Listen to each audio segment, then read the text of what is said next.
Pour un enfant, assister à la dispute entre ses deux parents peut être un événement traumatique.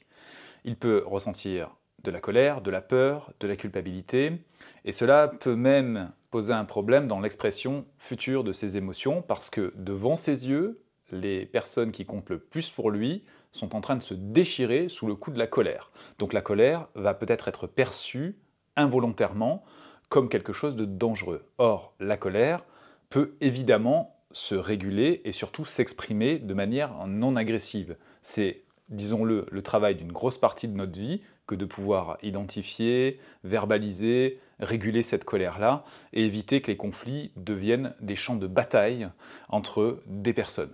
Revenons sur ce cas-là. Si un enfant assiste à la dispute entre ses deux parents, cet événement est potentiellement traumatique pour lui, d'autant que la violence à laquelle il assiste, il va la recevoir lui aussi, c'est ce qu'on appelle le principe vicariant. Assister à une violence est la même chose que la subir pour le cerveau. Par conséquent, pour un adulte qui est en train de rentrer dans une dispute, avant cela, avant que le pic de colère soit atteint, il est important de se demander si l'enfant est dans les parages et s'il regarde la scène ou s'il entend la scène. Si c'est le cas, il est temps de prendre une pause et de dire à l'autre adulte « Écoute, je ne suis pas en capacité de répondre pour le moment, là je suis trop énervé, je te propose d'en discuter dans quelques minutes et surtout de pouvoir en discuter en tête-à-tête afin que notre enfant ne soit pas apeuré ou ne se sente pas coupable par rapport à ce qui se passe. » Si la dispute a eu lieu, place à l'accueil et à la verbalisation. On va aller vers l'enfant, si possible les deux adultes, mais tout au moins un adulte, et l'aider à accueillir ce qu'il a ressenti. Est-ce que tu as eu peur quand tu as vu cette dispute? Tu sais, ça arrive que nous discutions entre adultes quand nous ne sommes pas d'accord, et ben là, nous sommes en train de faire le nécessaire pour que ces disputes soient moins impressionnantes. Donc on commence par accueillir ce que l'enfant peut ressentir, et nous allons aussi nous engager et tenir nos engagements pour que ces conflits se passent mieux. Un conflit en soi n'est pas véritablement un problème. Là aussi, peut-être qu'il est temps de réviser ce que nous avons comme notion autour du conflit.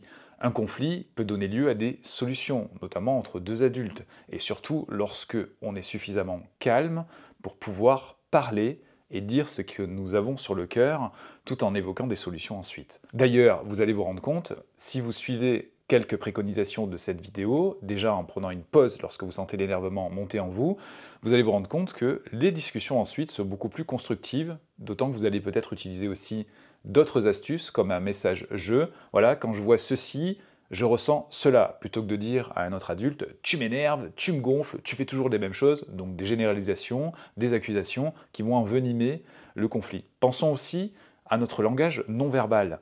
Non-verbal vis-à-vis de l'adulte en face, qui risque justement d'avoir l'impression d'être agressé. Par exemple, lorsque nous levons les yeux au ciel, quand nous soufflons, eh bien, l'adulte en face va prendre ça comme des signes d'hostilité. Donc, veillons aussi à accueillir les émotions au niveau de notre corps pour éviter que notre langage non-verbal ne soit aussi des signaux hostiles pour l'autre. Hostile, vous allez me dire, ça dépend du jugement que l'autre va en avoir, mais généralement, quand on est dans ces habitudes de conflit, de confrontation entre deux adultes, malheureusement, ces signaux sont fréquents. D'ailleurs, l'enfant aussi, lorsqu'il va voir son parent lever les yeux au ciel, souffler, va se sentir en insécurité et va peut-être craindre, donc une certaine anxiété va être présente, ce qui va en découler, c'est-à-dire un conflit entre ces deux parents. Donc vous voyez, il s'agit ici à la fois de pouvoir accueillir nos émotions au fur et à mesure, de pouvoir les exprimer sans violence, sans agressivité, et de donner la part belle à la verbalisation, c'est-à-dire que lorsqu'il y a un différend entre deux adultes, on va faire cette expérience-là, qu'il est possible de trouver une solution ensemble. Et si la solution n'est pas trouvée sur le moment, nous pouvons décaler nos décisions, décaler notre discussion pour pouvoir effectivement trouver une solution. Parfois, le simple accueil des émotions des uns et des autres suffit. Parfois pas. Revenons maintenant sur la dispute qu'il y a eu lieu. On va, une fois que nous avons retrouvé notre calme en tant qu'adulte, nous approcher de l'enfant, lui donner la parole, savoir ce qu'il a ressenti. On va peut-être même lui faire des suggestions. Est-ce que tu as senti de la culpabilité? Est-ce que tu as senti de la peur? Et nous allons verbaliser avec l'enfant, en lui proposant même un câlin pour le réconforter, en lui disant combien nous sommes désolés par rapport à cette situation, et ce que nous allons mettre en place ensuite pour que ça aille mieux. Mais premièrement, l'accueil, c'est l'étape prioritaire. Nous accueillons ce que l'enfant a ressenti, et même peut-être ce qu'il a pensé. Si l'enfant n'est pas en capacité de pouvoir s'exprimer, c'est peut-être trop tôt, la charge émotionnelle est trop forte, nous allons dans ce cas-là, laisser s'apaiser les choses et garder la porte ouverte, c'est-à-dire lui dire si tu as des questions, si tu veux qu'on en parle, je suis là. Le jeu peut également permettre à l'enfant d'exprimer cela. Lorsqu'un enfant va reproduire des scènes de combat avec ses figurines, c'est aussi peut-être un moyen pour reprendre du pouvoir et redonner du sens aux situations auxquelles il a assisté, et notamment des disputes entre ses parents. Là aussi, on peut proposer à l'enfant de participer à ce type de jeu et pourquoi pas d'évoquer des solutions possibles lorsqu'il y a des conflits et dire ce que nous, adultes, mettons en place. Cet apprentissage par le jeu est très intéressant parce que l'enfant, en agitant ses figurines, ne parle pas tout à fait directement de lui. Donc la parole, le verbe peut se libérer. Ensuite, le fait d'évoquer des solutions avec deux figurines, donc par le jeu, va être beaucoup plus efficace que si on parle de nous-mêmes, parce que notre créativité, boostée par le plaisir de jouer, va être plus importante, et on va évoquer des solutions.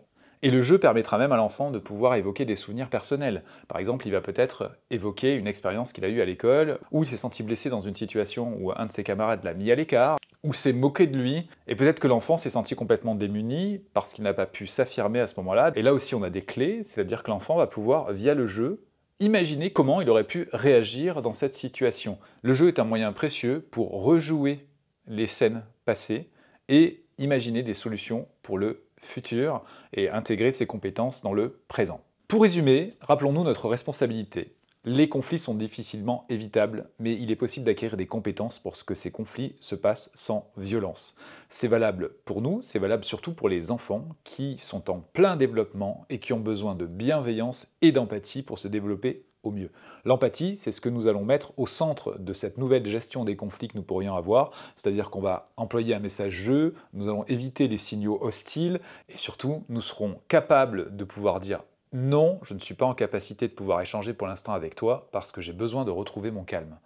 Cette temporisation peut éviter de nombreux débordements agressifs dans les conflits. Et si la situation est vraiment inextricable, n'hésitez pas à demander de l'aide auprès de professionnels pour trouver des solutions et pour que les enfants soient le moins possible exposés à ce type de violence. Merci à vous pour l'écoute de cette vidéo. Je vous laisse laisser en commentaire vos questions et je vous dis à très bientôt.